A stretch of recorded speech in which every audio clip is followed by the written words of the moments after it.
Bueno, hola a todos, buenas tardes. Vamos a empezar hoy con la grabación de la clase. Esta clase corresponde a la unidad número 8 que habla un poco del sistema endocrino. Vamos a profundizar un poco más algunos temas que ya vimos y a ver otros nuevos temas que todavía no vimos.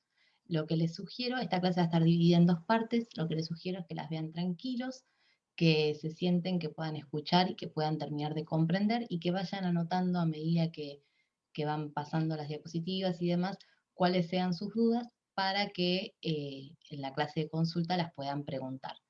Por otro lado, les digo que en los libros van a encontrar este tema separado por ahí en varios capítulos, es un tema largo para leer, pero bueno, espero que con esto que yo les dé en la clase puedan encontrar en la bibliografía cada uno de los temas y les resulten fáciles de leerlo si así lo necesitan. Les voy a compartir pantalla y vamos a empezar con la clase de hoy. Ya les dije que va a estar dividida en dos partes esta misma clase, ¿sí? Para que no sea tan largo el video. Bueno, entonces, empezamos. Teórico 8, todo lo que es sistema endocrino. Ninguna célula vive aislada. Esto tenemos que tenerlo en cuenta. En el cuerpo humano, ninguna célula vive aislada. Todas las células necesitan de un sistema de comunicación.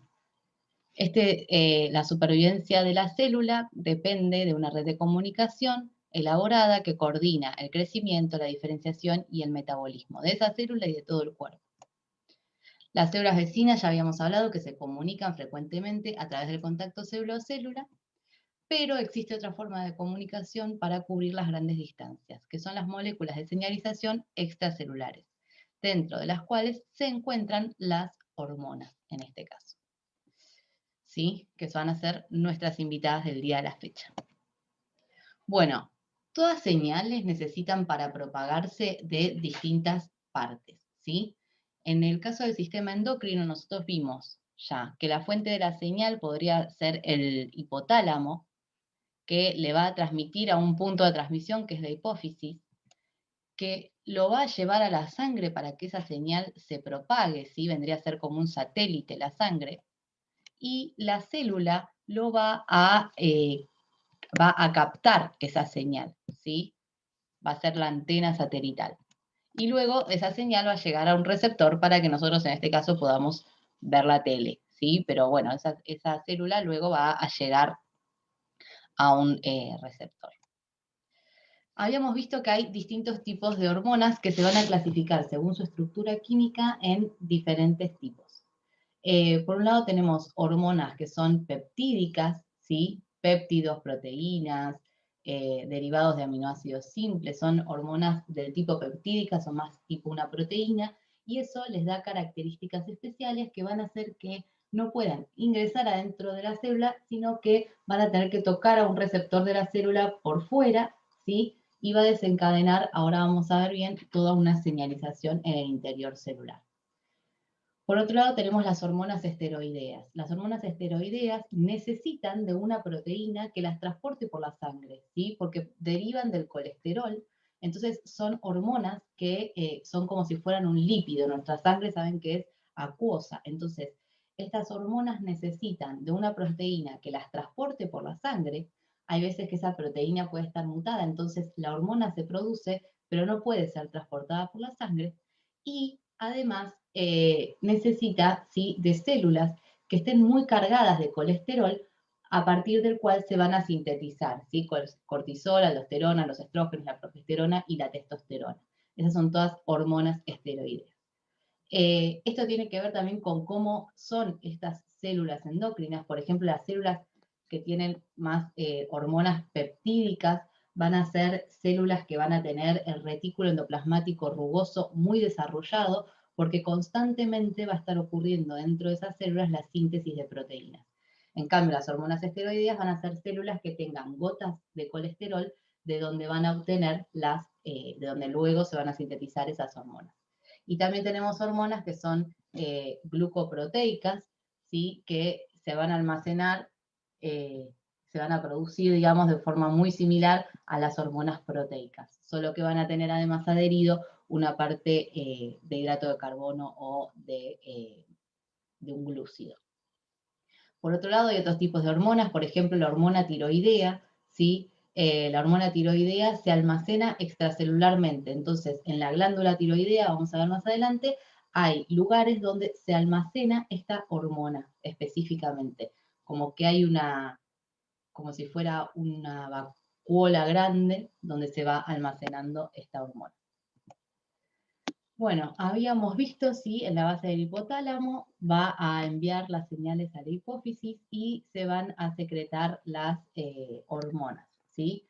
En realidad lo que se secreta del hipotálamo hacia la adenohipófisis son factores liberadores de hormonas, por eso van a ver que se llaman, todos terminan en RH, por Releasing Hormone, ¿sí?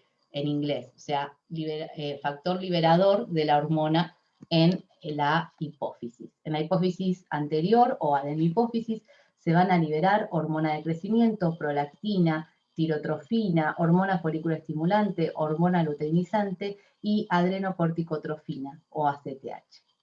Yo en general le voy a decir ACTH porque me resulta muy largo ese nombre para decir una y otra.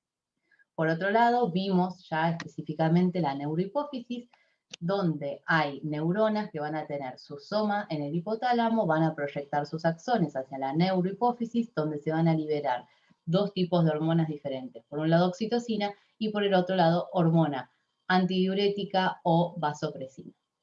En la hipófisis intermedia, ¿sí? Está es justo el medio de la hipófisis, entre los dos lóbulos de la adenohipófisis y de la neurohipófisis, se va a secretar hormona estimulante de los melanocitos de la piel. Bueno, habíamos visto ya que hay distintos tipos de glándulas. Tenemos, las glándulas son órganos, ¿sí? Son lugares donde las células endocrinas se agrupan y forman un órgano. Distinto a otros lugares que vemos en la siguiente diapositiva, donde se van a agrupar algunas células endocrinas, pero no van a formar un órgano. Los órganos principales endocrinos son la glándula pineal, el hipotálamo y la hipófisis. Bajando tenemos la glándula tiroides, la glándula paratiroides, que está pegada a la glándula tiroides. Algunos consideran también al corazón, al timo, que está por sobre el corazón, como glándulas endocrinas. Por otro lado tenemos a la glándula suprarrenal, que está arriba de los riñones, por eso se llama suprarrenal. Los riñones también tienen células que funcionan como glándulas. El páncreas, ¿sí? Es un órgano endocrino muy importante.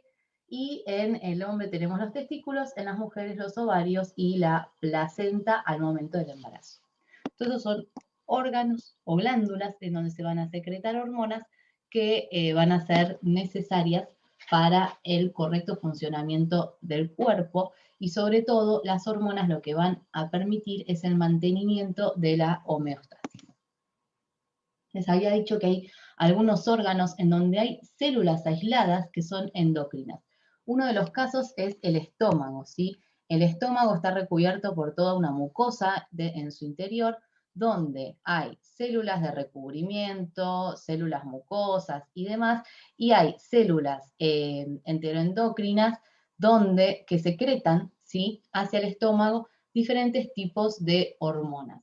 Y estas hormonas tienen mucho que ver con la sensación de saciedad, esas hormonas tienen mucho que ver, o sea, van a enviar el mensaje al cerebro de me estoy llenando, van a enviar el mensaje también hacia el intestino delgado de la cantidad de alimento que puede pasar de un lado a otro, van a también enviar mensajes de la cantidad de ácido que tiene que producir el estómago para poder degradar la cantidad de comida que tiene en su interior. Estas hormonas solo las voy a nombrar y es para que las tengan en cuenta. Está la hormona gastrina, la colecistoquinina o hormona CCK, también la van a leer, que va a estimular ¿sí? El funcionamiento de la vesícula biliar y demás. Está secretina, que va a estimular la secreción de bicarbonato biliar y el aumento de tamaño del páncreas como órgano exócrino, ¿sí? Exócrino no es lo mismo que endocrino. Exócrino es el páncreas como parte del sistema digestivo. Endocrino es el páncreas como parte del sistema endocrino. Después está el péptido inhibidor gástrico, que va a estimular la liberación de insulina, y la motilina que va a estimular los movimientos, ¿sí? Gástricos del estómago y del intestino. Y hay varias hormonas más que no vale al caso nombrarles, pero para que sepan que hay células endocrinas en nuestro cuerpo que no se agrupan en glándulas, sino que están dispersas en distintos órganos y producen hormonas, y esas hormonas también son muy importantes. Por otro lado, volviendo un ratito acá a los tipos de hormonas, ¿sí? Estas hormonas tienen distintos tipos de receptores, lo habíamos visto también en la clase anterior. Las hormonas peptídicas tienen receptores que están dentro, en la membrana plasmática de la célula, ¿sí? Entonces, el péptido llega, toca ese receptor y va a producir un efecto. Ese efecto es más rápido que el que ejercen las hormonas esteroideas. Las hormonas esteroideas necesitan un receptor que esté adentro de la célula. Entonces la hormona esteroidea va a viajar, va a entrar directamente a la célula a través de la bicapa lipídica y va a tener que ir al núcleo de la célula en donde va a estar su receptor. Una vez que llega al núcleo de la célula donde está el receptor, estas hormonas esteroideas funcionan como factores de transcripción de nuevos genes. Entonces, el efecto de las hormonas esteroideas es más lento en el tiempo que de las hormonas no esteroideas u hormonas proteicas. Y por el otro lado, dijimos ya que las hormonas estas esteroideas necesitan de proteínas transportadoras, proteínas que las lleven a través de la sangre para, para que ejerzan su función en donde la tienen que ejercer. Por otro lado, estas hormonas gastrointestinales de las que estuvimos viendo funcionan a través del estímulo recibido por el sistema simpático y el sistema parasimpático que vieron en la unidad 7, ¿sí? En general, estas glándulas, estas hormonas glandulares del estómago funcionan a través de la inervación del nervio vago abdominal, y es el mismo nervio vago el que va a llevar información también al cerebro para decir que para generar esa sensación de saciedad, por ejemplo. Bueno, habíamos visto que hay varios tipos de comunicación, la comunicación parácrina que se da entre dos células que están una al lado de la otra, la comunicación neurócrina o neuroendocrina que se da entre una neurona y una glándula endocrina, y la comunicación endocrina, en donde hay una célula endocrina que va a liberar, ¿sí?, las hormonas hacia el torrente sanguíneo. A través de ese torrente sanguíneo va a llegar a todas las células del cuerpo hasta ejercer su efecto. Esta es la ruta hormonal, que es muy importante que la tengamos siempre presente. Hay células produciendo hormonas, en general están agrupadas en glándulas, que son órganos. Esas células que producen hormonas las van a liberar al sistema sanguíneo y van a ir a cumplir su función solo en las células blanco que tienen el receptor específico. Hay una traducción de las células blanco que es células diana, que es la que dice ahí abajo. Son células diana, que también es el mismo, es la misma palabra, ¿sí? Células diana o blanco, que son las que van a tener el receptor en donde la hormona va a ejercer su efecto. En este caso, en este dibujito, ustedes ya me podrían decir que estas hormonas, todas las circulares, los cuadraditos y los triangulitos, son hormonas de tipo proteico, ¿sí? Porque ejercen su función pegándose al receptor que está en la membrana plasmática. No es un receptor que esté adentro del núcleo. Ahí serían hormonas esteroideas. ¿Todas las hormonas viajan por la sangre? Hoy ustedes todos tendrían que poder responderme que sí, que todas las hormonas viajan por la sangre. Todas las hormonas que vimos y la gran mayoría de las que vamos a seguir viendo viajan por la sangre. Hay solo un tipo de hormonas que no viaja por sangre, que se denominan feromonas. Hay algunos estudios que indican, son estudios muy controversiales por cómo están hechos, ahora los vamos a ver, pero que indican que tenemos receptores, ¿sí?, tanto en el bulbo olfatorio, en la nariz, ¿sí?, y en debajo de la lengua, cerca de los receptores del gusto, donde podrían llegar estas feromonas, que son hormonas que viajan por el aire, ¿sí? Estas feromonas dice que tienen mucho que ver con la atracción sexual y demás. Este órgano, que es el órgano vomeronasal, y el bulbo olfatorio y la detección de feromonas está muy bien representado en distintos reinos animales, ¿sí? En el humano no está tan bien representado y es bastante controversial hablar de feromonas del ser humano. Pero bueno, para darles un dato de color, hay hormonas, sobre todo en mariposas, en perros, en ratones y demás, que no viajan a través de la sangre, sino que viajan a través del aire y que van a llegar y van a estimular toda una respuesta dentro del individuo que no va a tener que ver con una respuesta que vaya por la sangre. Hubo en un momento estas publicidades, ¿sí? Donde se habla de que hemos estado vendiendo feromonas por 11 años, ella se volvió loca por él, por un estudio que habían hecho, donde había mujeres que olían, ¿sí? El sudor de los hombres y decían a cuál se sentían más atraídos según el olor que liberaban. Por eso les digo que son estudios muy controversiales. Por otro lado, también dicen que los abrazos ¿sí? estimulan en nuestro cerebro la liberación de oxitocina como antidepresivo natural, ¿sí? Que es la que favorece el sentimiento de apego, el amor eterno y demás. Es la misma hormona que vimos que se secreta en la neurohipófisis, pero en este caso tiene efectos en el cerebro y no está funcionando a través de la sangre, sino que está funcionando a través de la estimulación nerviosa. Para continuar con nuestras hormonas, vamos a recordar un poco cómo transmiten la información. ¿Qué pasa cuando estas hormonas llegan a una célula? Y acá tengo una serie de pasos.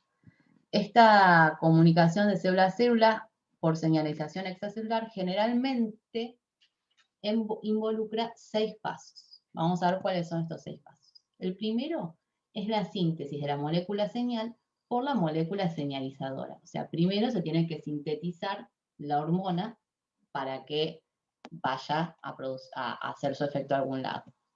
La segunda es que se libera esa hormona, ¿sí? La glándula o la célula endocrina va a liberar esa hormona, se va a transportar a la célula blanco por la sangre, ¿sí? En mayor medida por sangre, y luego el receptor específico de la hormona va a tener que detectar, ¿sí? Imagínense que la hormona va dando vueltas hasta que en algún momento el receptor detecta esa hormona.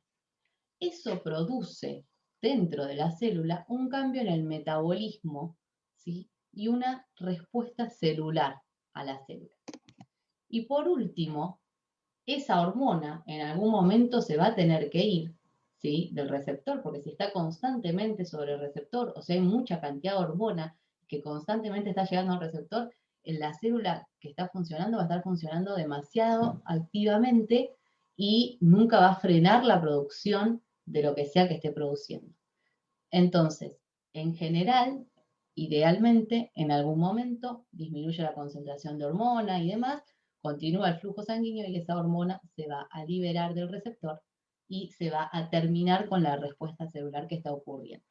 Todo esto a nivel de una célula, ¿sí? Estamos a nivel celular y comunicación de una célula con la otra. Esto es lo que ocurre a nivel celular, ¿sí?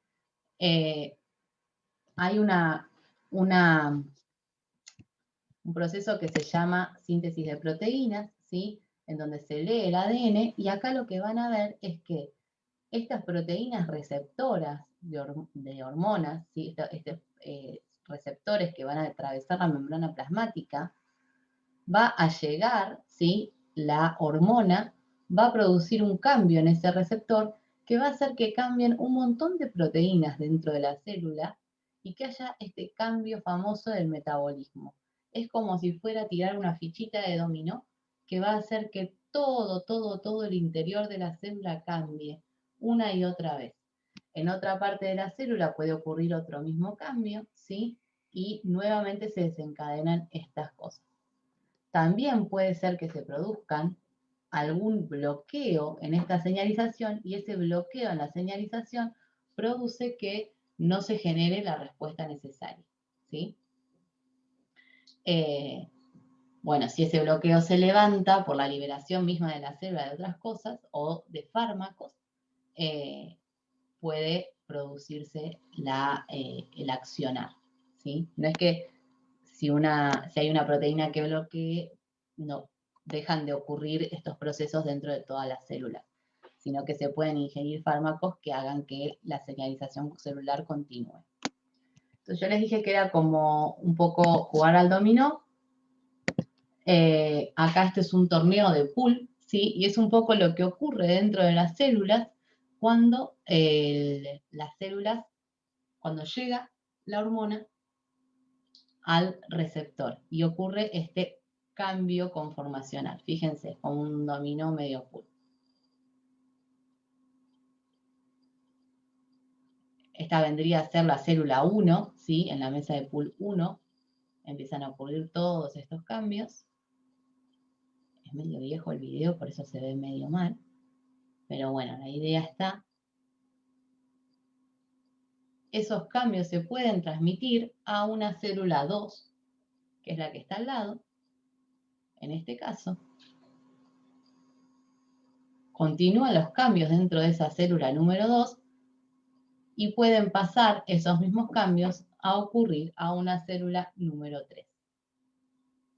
Y esta es un poco la idea del camino de señalización celular. O sea, dentro de la célula hay distintos cambios que favorecen el accionar de estas hormonas y que funcionan para que estas hormonas puedan, y estas hormonas por eso producen un cambio tan grande en el organismo.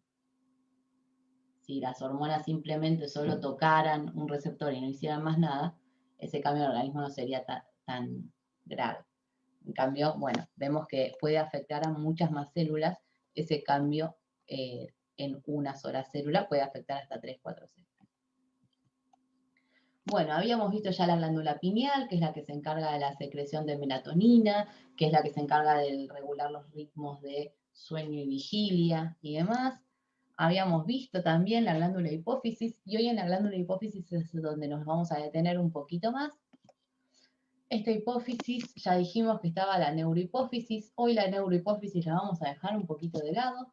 Ya tuvieron bastante para el primer parcial de neurohipófisis y vamos a ir un poco más con la adenohipófisis o hipófisis anterior, donde hay, recuerden, en la parte de la adenohipófisis hay neuronas del hipotálamo que secretan factores liberadores de hormona, o estos RH, ¿sí? Ahora van a ver TRH y demás, hay muchos nombres, se van a liberar al sistema porta hipofisario, ¿sí? Que está acá.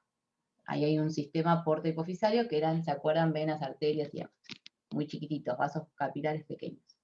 Esos van a llevar esos factores liberadores de hormonas hacia la adenohipófisis a través de este sistema porta hipofisario, y en la adenohipófisis hay células especializadas. Algunas células se llaman somatotrofos, que son las que van a producir hormona de crecimiento. Otras células se llaman lactotrofos, que son las que van a producir prolactina. Después hay gonadotrofos, que son células que producen LH y FSH. Hay células que se llaman corticotrofos, que son las que producen ACTH, y hay células que se llaman tirotrofos, que son las que producen TSH. Esas células son células endocrinas, a donde va a llegar este factor liberador de hormonas, va a activar toda esta cascada de señalización y van a terminar liberando a la sangre hormona de crecimiento, prolactina, LH, FSH, ACTH o TSH. Esas hormonas salen del sistema portohipofisario, salen de la sangre y van a viajar todo a lo largo del cuerpo, hasta llegar a ¿dónde? A los órganos blancos. Los órganos blancos de la hormona de crecimiento son muchos, son los huesos, los músculos y los órganos. El órgano blanco de la prolactina son las mamas. El órgano blanco de la LH y FSH son los ovarios o testículos. Y el órgano blanco de la ACTH es la corteza de la glándula suprarrenal, y el órgano blanco de la TSH es la glándula tiroidea. Y ahí, una vez que llegan al órgano blanco, es donde van a producir un cambio. Por ejemplo, llega estas de este lado, ¿no? La hormona de crecimiento llega directamente y ejerce su efecto en el hueso, la prolactina llega directamente a las mamas y ejerce su efecto en las mamas. En cambio, todas estas que están acá abajo, lo que van a hacer es llegar a células del testículo, a células del ovario, y hacer que esas células del testículo del ovario, por ejemplo, llega LH a células del ovario. Entonces, esas células del ovario van a producir estrógenos y progesterona. Llegan LH y FSH a los testículos. Entonces, las células del testículo van a producir testosterona y también estradiol. Llega ACTH a la corteza suprarrenal y las células de la corteza suprarrenal van a producir glucocorticoides, mineralocorticoides y demás. Llega TSH a las células de la glándula tiroidea y esas células de la glándula tiroidea van a producir las hormonas tiroideas, más conocidas como T3 y T4, ¿sí? Esto para que tengamos en cuenta que hay muchos tipos de señalización. No es que una vez que llega la hormona ya se produjo el efecto. Esto habla de que hay hormonas que son independientes del hipotálamo, ¿sí? Hay hormonas, por ejemplo, insulina o la paratiroides y demás, funcionan independientemente de lo que ocurra a nivel hipotalámico. Y hay hormonas que dependen del hipotálamo. Estas hormonas se separan en 3 órdenes. El orden número 1 es la neurohipófisis, en donde hay una neurona que directamente libera vasopresina y oxitocina al torrente sanguíneo. Eso es una señalización o una hormona de primer orden. Después tenemos hormonas de segundo orden, que es lo que ocurre con la hormona de crecimiento y la prolactina. El hipotálamo envía su señal a los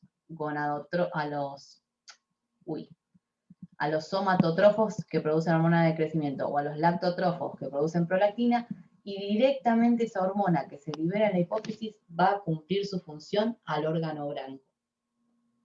Y luego tenemos las hormonas de tercer orden, que son la LH, FSH, STH y TSH, que necesitan ir a un órgano blanco y que ese órgano blanco libere una hormona número 2, ¿sí? Y esa hormona número 2 es la que va a tener efecto en todo el cuerpo. Esto para que lo tengan en cuenta, porque cuando estamos hablando de evolutivamente, ¿sí? Estas hormonas se produjeron de manera diferente. Evolutivamente, primero aparece la neurohipófisis, con estas hormonas de primer orden, después aparece el segundo orden, y por último, en la evolución, aparece el tercer orden.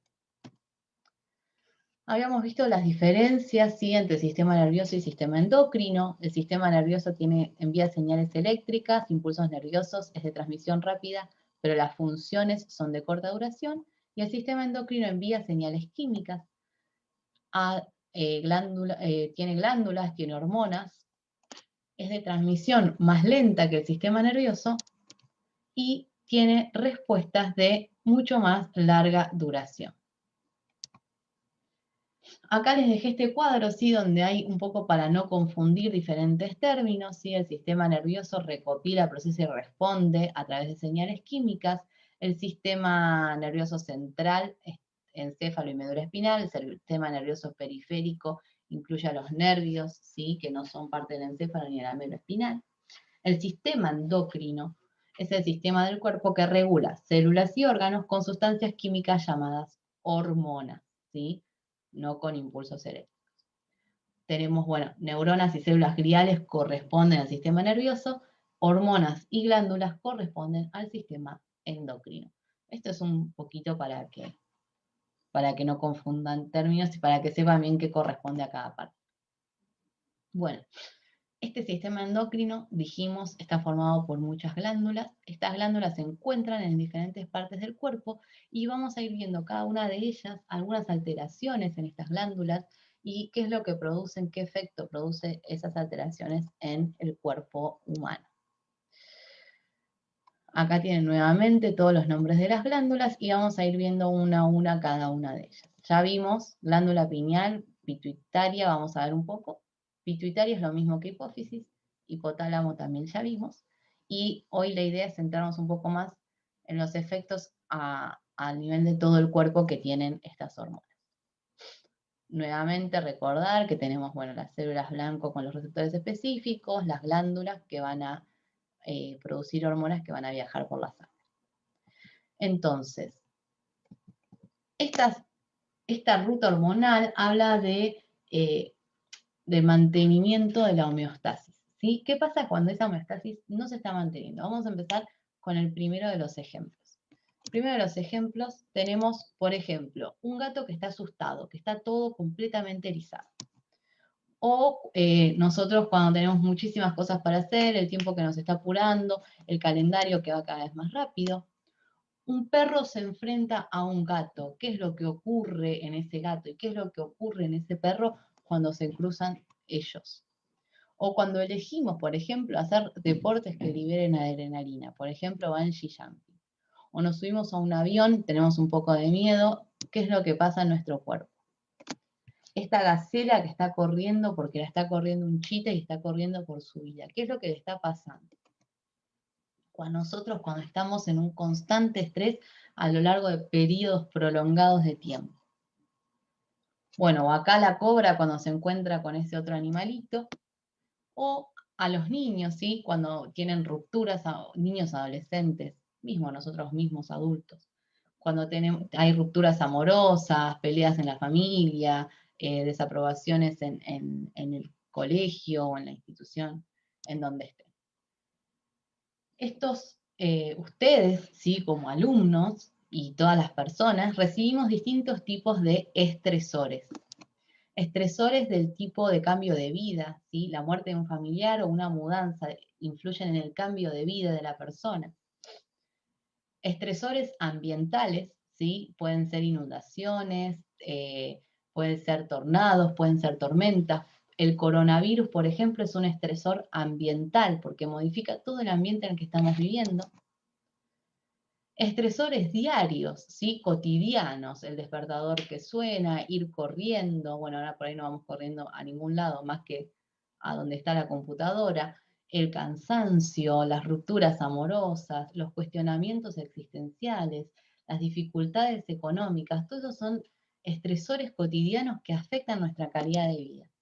Y además, sumamos a eso, estresores audiovisuales, ¿sí? Estresores audiovisuales, por ejemplo, ruidos constantes en el lugar donde vivimos, por ejemplo, luces muy fuertes, los carteles, por ejemplo, luminosos, calles con carteles luminosos, envían un montón de señales a nuestro cerebro y hace que nos estresemos todavía y más. Eso hace que pasemos de estar contentos y campantes por la vida a estar completamente agotados y con un torbellino de emociones que no nos deja, ¿sí? Vivir normalmente. Hay distintas fases de este sistema general adaptativo al estrés. La primera fase es de alarma, es de lucha o huida, ¿sí? Mi cuerpo tiene que decidir ante una situación, por ejemplo, me caigo, mi cuerpo tiene que decidir, lucho porque me caí, porque hay una amenaza, o lucho para poder salir de esto, o corro porque hay una amenaza que me está haciendo que corra. Eso es un poco lo que le pasa a este gatito, ¿sí? O al gato que se enfrenta al perro. Tiene que decidir, en el primer momento cuando se encuentran el gato y el perro, ese gato tiene que decidir, o me voy corriendo o me enfrento al enemigo que tengo enfrente. Esa respuesta está sobre todo, ¿sí? Gobernada por las hormonas adrenalina y noradrenalina. Son las dos hormonas que rápidamente se van a liberar y van a enviar esa fase de alarma ante una amenaza. La amenaza puede ser un montón de situaciones diferentes. Luego ocurre la fase de resistencia al estrés. Esta fase de resistencia al estrés está dominada por la hormona cortisol. Esta hormona cortisol se va a liberar en las glándulas suprarrenales y son las que le van a dar, por ejemplo, a la gacela y a nosotros también, ¿sí? La posibilidad de poder correr o luchar, ¿sí? Durante mucho tiempo, prolongadamente. Le van a dar glucosa a todos nuestros músculos, van a hacer que aumente la presión sanguínea para que la sangre llegue más rápidamente a todos nuestros músculos y van a producir un montón de cambios que van a sostenerse en el tiempo. Son los que permiten cuando estás corriendo por tu vida, ¿sí? Que puedas correr y correr y correr y correr y correr.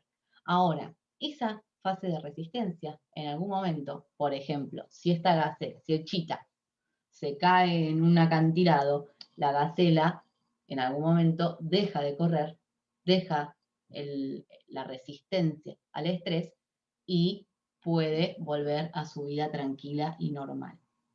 ¿Qué pasa cuando estas situaciones se prolongan a lo largo del tiempo? Cuando estamos constantemente luchando y huyendo de un montón de cosas, estamos constantemente en esa fase de alarma, en esa resistencia al estrés total, todos los días, todo el tiempo.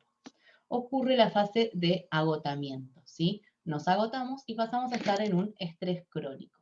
Este estrés crónico lo que va a producir en nuestro cuerpo es un agotamiento general del cuerpo que va a llevar a un montón de distintas cosas. Por eso es muy importante siempre intentar mantener el equilibrio, ¿sí? Y hoy no nos vamos a quedar solo con, hay que mantener equilibrio o hay que mantener la homeostasis, sino que vamos a ver un par de tips y de cositas que podemos hacer. Un poco de cortisol, de todas formas, es necesario en la vida, porque este cortisol, que es la misma hormona que nos produce el estrés crónico, es la que es muy importante para que a la mañana, ¿sí?, nos despertemos, estemos más despabilados y tengamos un ciclo de actividad, y a la noche disminuye la cantidad de cortisol en la sangre para que nos empecemos a relajar y podamos dormir, ¿sí? Y tiene un ciclo de día a día que es igual el cortisol. Incluso hay un pequeño pico de cortisol, que en este gráfico no aparece, pero alrededor de las 4 de la tarde hay otro piquito de cortisol, que es el que hace, viene bajando el cortisol, ¿no? Viene bajando, bajando, bajando.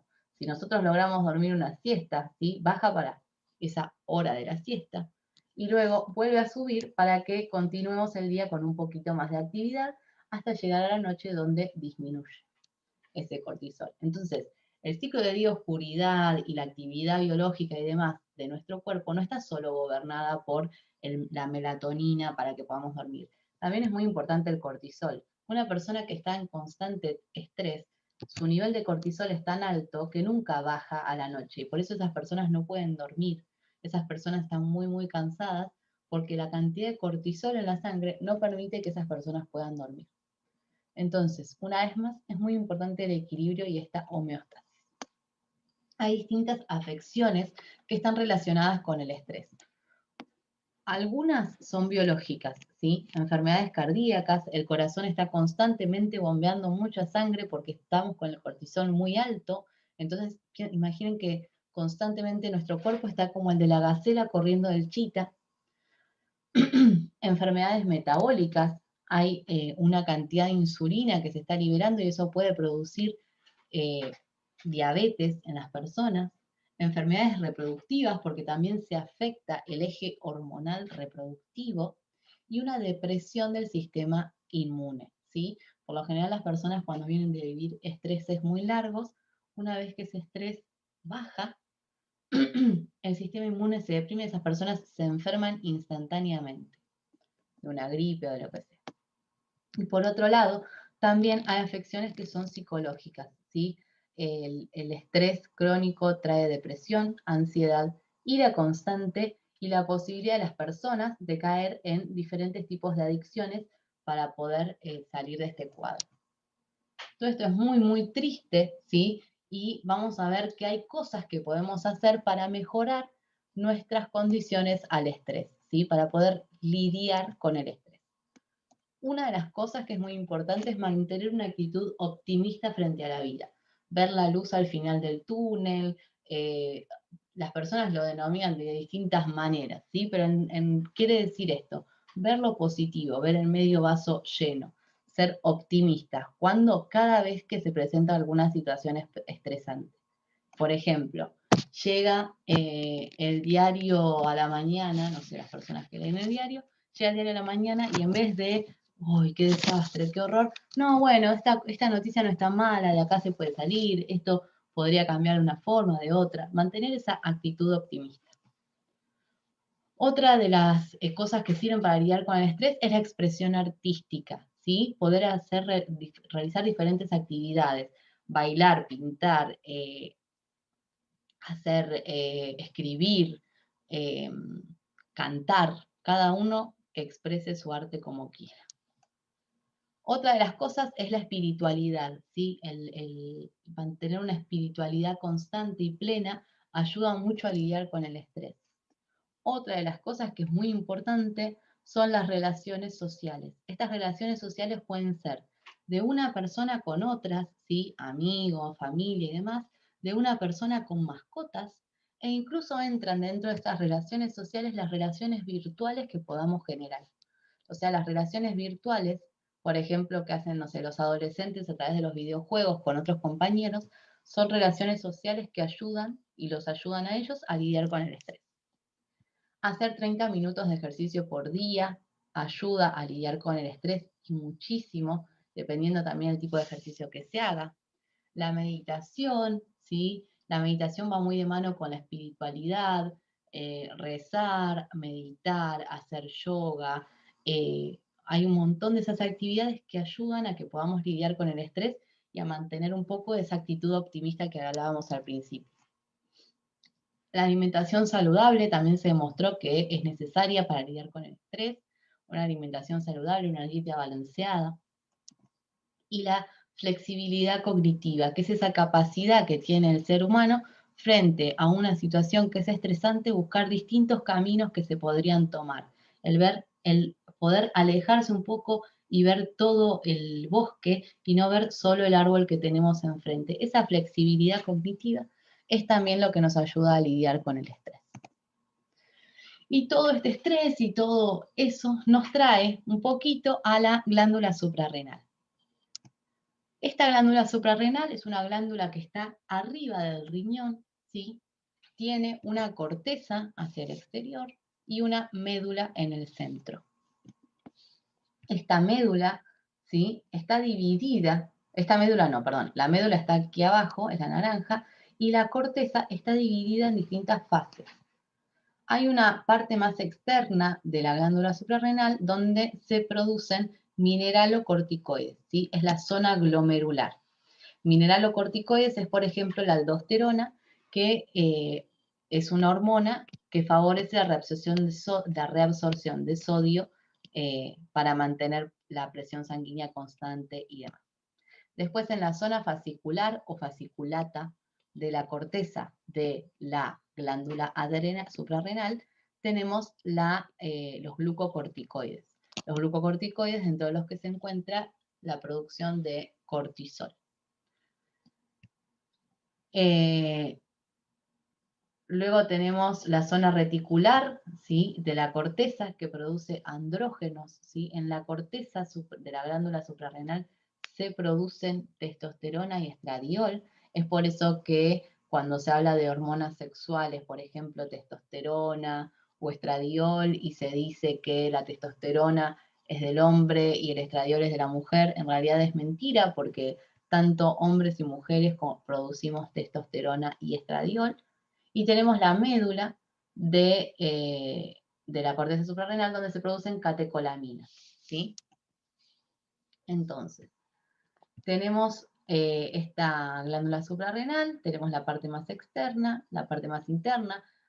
Acá está de dónde deriva, ¿sí? Deriva del mesodermo y la otra deriva del ectodermo, la cresta neural, ¿sí? Para ver un poco el origen embriológico de estas partes. Fíjense que están específicamente bien divididas, se ven células totalmente distintas. La célula glomerulosa es la que regula el equilibrio de sodio y de potasio. La célula fasciculata o fasciculada secreta estos glucocorticoides, ¿sí? En especial el cortisol. Y la célula reticular interna es la que secreta los esteroides sexuales. Son andrógenos más débiles, ¿sí? La testosterona que se produce en esta parte o el estradiol que se produce en esta parte de la médula no es igual de potente que el que producen los órganos sexuales. Entonces, ¿cómo funciona este eje? El hipotálamo, acuérdense que el hipotálamo va a enviar las prolongaciones de sus neuronas hacia la parte superior ¿sí? De la hipófisis y liberarlo al sistema portahipofisario. ¿Qué es lo que va a liberar al sistema portahipofisario? CRH, que es el factor liberador de corticotrofinas. Ese factor liberador de corticotrofinas va a ir hacia la hipófisis, específicamente hacia la adenohipófisis. ¿Hacia qué células de la adenohipófisis? Hacia los corticotropos de la adenohipófisis, donde se va a liberar ACTH. Ese ACTH va a salir, ¿sí?, de la hipófisis y va a viajar por todo el cuerpo hasta llegar a la glándula suprarrenal, donde va a estimular la formación de cortisol. Acá tenemos este grafiquito que no se veía muy bien, pero bueno, creo que se entiende. El ritmo circadiano, por ejemplo, el estrés, la tensión, fiebre, trauma, cirugías y demás, todos esos estímulos llegan al hipotálamo. En el hipotálamo se va a secretar CRH, que es el factor liberador de corticotrofinas, que va a ir a la adenohipófisis, en donde se van a secretar ACTH. ACTH va a viajar por toda la sangre del cuerpo hasta llegar a la glándula suprarrenal, donde se va a secretar cortisol. El cortisol tiene dos efectos. Uno sobre el metabolismo, ¿sí?, donde va a estimular la formación de glucosa, de energía rápida, ¿sí? Energía rápida para poder usar en el momento. Eso es gluconeogénesis, glucogenólisis, proteólisis, lipólisis. Va a romper los lípidos, romper las proteínas, romper todo para tener mucha glucosa disponible para poder usar rápidamente para poder seguir corriendo. Y también ese cortisol va a tener efectos en el sistema cardiovascular, donde va a aumentar la contractilidad miocárdica, ¿sí?, del corazón y de los vasos, y va a aumentar el gasto cardíaco. Una vez que este cortisol es mucho, el cortisol que se está formando, ese cortisol va a enviar también mismo un feedback negativo o autorregulación negativa sobre la adenohipófisis y sobre el hipotálamo para que deje de producirse, ¿sí? En algún momento es la señal que se cierra, ¿sí? Ante la falta de amenaza o ante lo demás, ese mismo cortisol va a ir hacia la hipófisis y hacia la adenohipófisis y hacia el hipotálamo y va a decir, listo, ya se produjo un montón, ya estamos bien, se puede dejar de producir. Y se autorregula a sí mismo todo este sistema. Un poco de la glándula adrenal, la barba es exclusiva del varón y bueno, se vio hace muchos años en el Museo del Prado en Madrid, está esta imagen de la mujer barbuda, ¿sí?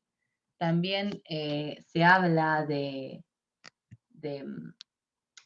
esta mujer barbuda que cuando comenzó la pubertad empieza a tener la barba más crecida y demás. Esto, fíjense que es del año 1600. También se ven mujeres como Annie Jones, que son mujeres que tienen barba, o hay distintas imágenes de estas mujeres barbudas que durante mucho tiempo estuvieron también en circos y fueron muy, muy discriminadas. ¿De dónde sale la mujer barbuda? Bueno, de la producción esta que yo les dije de andrógenos en la zona reticular de la glándula suprarrenal. Este es un corte transversal. Fíjense, esta es la glándula suprarrenal. Este es un corte transversal de la glándula suprarrenal. Acá hacemos un zoom hacia esta parte.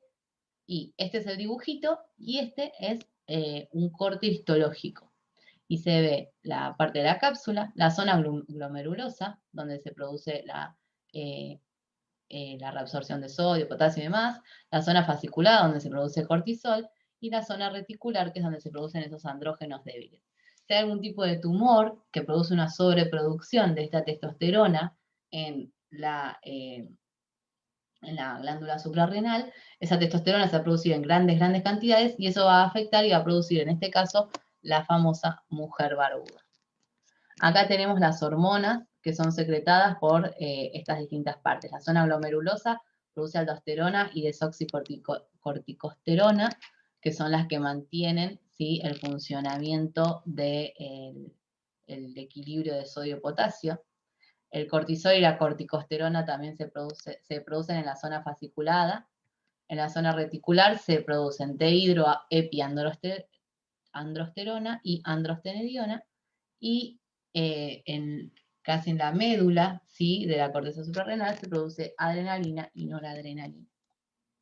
Esta adrenalina y esta noradrenalina no son las adrenalina y noradrenalina cerebrales, sino que son las de la glándula suprarrenal. Acuérdense que queda arriba del riñón.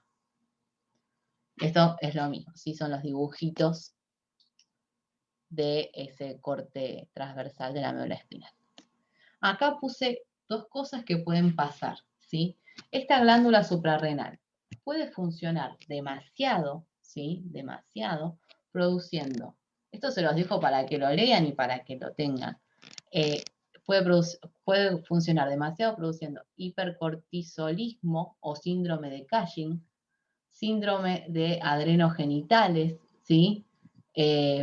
Acá está lo del hirsutismo o esta mujer barbuda, también puede provocar genitales ambiguos y demás, o hiperaldosterismo primario, ¿sí? Donde hay elevada presión arterial y demás. En este síndrome de Cushing, el aumento en los glucocorticoides puede provocar distintos efectos, como aumento de peso, la cara más redonda, la libido disminuida. Todos estos efectos le ocurren a una persona cuando está bajo un tratamiento con corticoides también, ¿sí? Porque es tener el cortisol muy, muy alto. Solo que una persona que tiene una hiperfunción en la glándula suprarrenal o tiene efectivamente este síndrome de Cushing, no es porque está consumiendo algo externo, sino porque su propio cuerpo está produciendo mayor cantidad de estas hormonas. Y eso lo que produce es, bueno, un debilitamiento de la piel, irregularidad menstrual, hipertensión, hirsutismo también, depresión, ¿sí? Todos los efectos malos del estrés crónico, digamos. Pero estas personas lo viven a lo largo de toda su vida. Y también provoca debilidad en los huesos y demás. También puede ocurrir que esta glándula suprarrenal funcione defectuosamente, ¿sí?